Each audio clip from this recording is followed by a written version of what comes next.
Tonight, we are going somewhere that may not exist, or may have existed once, long ago, beneath water that now holds no memory of it. We are going to Atlantis, a name that has haunted the human imagination for 2,400 years. A civilization said to be so advanced, so powerful, so extraordinary, that when it fell completely, swallowed by the ocean in a single day and night, leaving behind only a story, and a question that has never quite gone away. The story of Atlantis comes from a single source. The Greek philosopher, Plato, writing around 360 BCE, recorded it in two dialogues, Timaeus and Critias. He described an island empire in the Atlantic Ocean, beyond the Pillars of Hercules, what we now call the Strait of Gibraltar. The Atlanteans, he wrote, were the descendants of the god Poseidon and a mortal woman named Plato. They built a civilization of extraordinary wealth and sophistication, and then, corrupted by power and pride, they were destroyed by the gods in a cataclysm of earthquakes and floods, sinking beneath the ocean around 9,600 BCE. For 2,400 years, scholars have debated whether Plato invented Atlantis as a philosophical allegory about the dangers of greed and hubris, or whether he was recording a genuine tradition passed down from far older sources. He claimed the story came from the Athenian statesman Solon, who heard it from Egyptian priests who said it was recorded in their temple archives, 9,000 years before Solon's time. If true, the chain of transmission stretches from Plato back to Egypt, and from Egypt back to an event 11,000 years before the present day. Plato's description of Atlantis is remarkably specific. The island was larger than Libya and Asia Minor combined. It sat in the Atlantic Ocean beyond the Strait of Gibraltar. At its center was a mountain within which was the original home of Poseidon. Around this mountain, the Atlanteans built 5 concentric rings of land and water, alternating circles of land and canal, connected by bridges and tunnels. The outermost ring connected to the sea.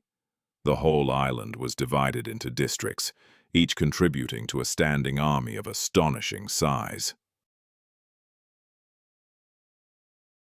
Plato describes a metal unique to Atlantis, called orichalcum, which he says was the most precious substance in the world after gold. The Atlanteans clad their walls and temples with it. It shone like fire. For centuries, scholars assumed it was mythological. Then, in 2015, divers found 39 ingots on the seabed off the coast of Sicily. The ingots dated to 2,600 years ago and were made of an alloy of copper, zinc, and small amounts of other metals. The metal exists. What else Plato described may be more than allegory. Plato describes the military power of Atlantis in impressive detail. 10,000 chariots, 60,000 officers, 1,200,000 infantry, a fleet of 1,200 ships, numbers that strain credulity, but which suggest an empire of continental scale. The Atlanteans, he writes, had conquered much of Europe and North Africa. They were on the verge of conquering Athens itself, which alone, according to the legend, had the courage to resist them, before the cataclysm ended everything. Then came the end. In a single day and night, Plato is specific about the time. Violent earthquakes and floods struck Atlantis. The island sank. The ocean poured in. Everything the Atlanteans had built, their temples, their canals, their libraries, their machines, vanished beneath the sea. Plato wrote that the ocean at that point became impassable, full of mud and shoals left by the sinking island, which may explain why ancient sailors feared venturing beyond the Strait of Gibraltar for centuries afterwards. If Atlantis existed, not everyone died. Plato implies some escaped, fleeing to other lands. Some researchers believe these survivors carried their knowledge with them, seeding other civilizations. They see echoes of Atlantis in the sudden appearance of sophisticated knowledge in ancient Egypt, in the legends of the Aztecs who spoke of a homeland called Aztlan, in the Andean traditions of Viracocha, a white-robed figure who arrived from the sea after a great flood and taught the local people the arts of civilization. The most obvious candidate for Atlantis's location is where Plato said it was, in the Atlantic Ocean. In the mid-20th century, researchers pointed to the Mid-Atlantic Ridge, a vast underwater mountain range running down the center of the Atlantic, as a possible remnant of a sunken continent. The Azores Islands, sitting above the ridge, are its highest peaks. Some early geologists speculated that a larger landmass once existed here and sank over millions of years. Modern plate tectonics has largely disproved a sudden sinking, but the ocean floor remains poorly mapped, and its secrets are not all told.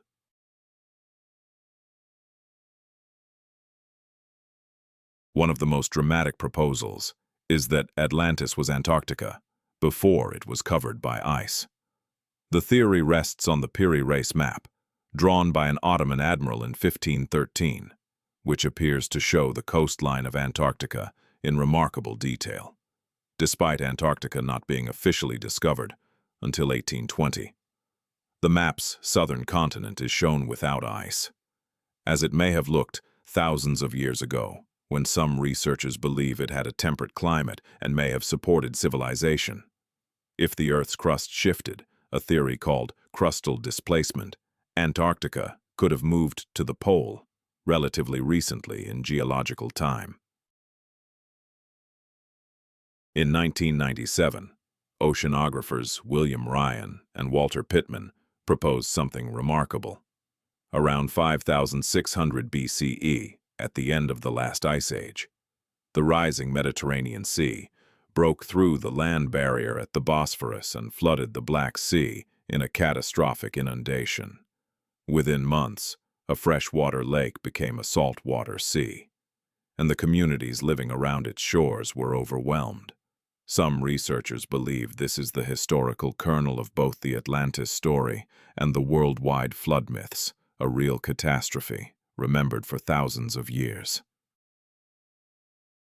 In recent years, a new candidate for Atlantis has gained attention, and it sits not in the ocean, but in the middle of the Sahara Desert. The Richat Structure, also known as the Eye of Africa, is a massive geological formation in Mauritania, nearly 50 kilometers across. From above, it appears as a series of concentric rings, strikingly similar to Plato's description of Atlantis. It sits near the ancient course of rivers that once flowed to the Atlantic. Some researchers argue that when the Sahara was green and fertile, around 10,000 BCE, this was the site Plato described. In 2001, a Canadian exploration company, named Advanced Digital Communications, was mapping the seafloor off the western tip of Cuba when their sonar detected something unexpected: symmetrical stone structures on the ocean floor at a depth of 700 meters. The shapes appeared to be pyramids, roads, and buildings arranged in a grid pattern. Scientists who examined the data were cautious but intrigued. Geological processes could create symmetrical shapes, but the regularity of the grid pattern was unusual. The site has never been fully investigated. It remains, like so much else in this story, a question. Many classical scholars maintain that Plato invented Atlantis entirely, as a cautionary tale. Athens, in Plato's telling, defeats Atlantis through virtue and restraint, while Atlantis falls through corruption and overreach. This is, note the scholars, exactly the kind of philosophical story Plato wrote throughout his work.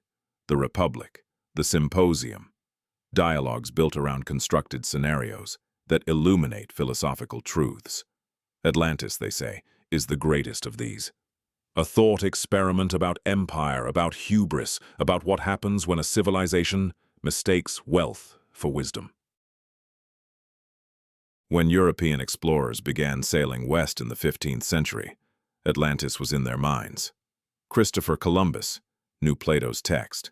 Francis Bacon wrote a book called New Atlantis in 1626, describing America as the rediscovered continent. The indigenous peoples of the Americas were described by some early Europeans as the descendants of Atlantean survivors, an idea that was deeply patronizing and wrong, but which shows how powerfully the myth had taken hold. The Americas were not Atlantis, but the dream of finding Atlantis was part of what drove the age of exploration. In the early 20th century, an American psychic named Edgar Cayce described Atlantis in remarkable detail during his trance readings, its technology, its destruction, its survivors. He predicted that evidence of Atlantis would be found near Bimini in the Bahamas. In 1968, a formation of large flat stones arranged in a linear pattern was discovered on the seabed near Bimini, the Bimini Road. Geologists say it is a natural formation of beach rock. Others are not so sure.